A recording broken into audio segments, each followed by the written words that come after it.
క్రీస్తునందు ప్రియమైన దేవుని బిడ్డలారా, ఈనాటి దేవుని సందేశం, యెహోవా సేవకులారా, యెహోవా మందిరములో రాత్రి నిలుచుండు వారలారా, మీరందరూ యెహోవాను సన్నుతించుడి. పరిశుద్ధ స్థలం వైపు మీ చేతులెత్తి యెహోవాను సన్నుతించుడి. భూమి ఆకాశములను సృజించిన యెహోవా సియోనులో నుండి నిన్ను ఆశీర్వదించునుగాక.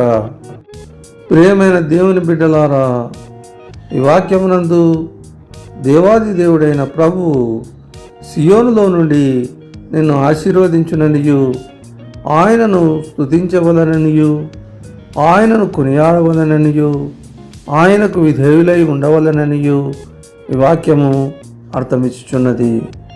మనలను సృజించిన దేవాది దేవుడైన ప్రభువు స్తుతినందునుగాక.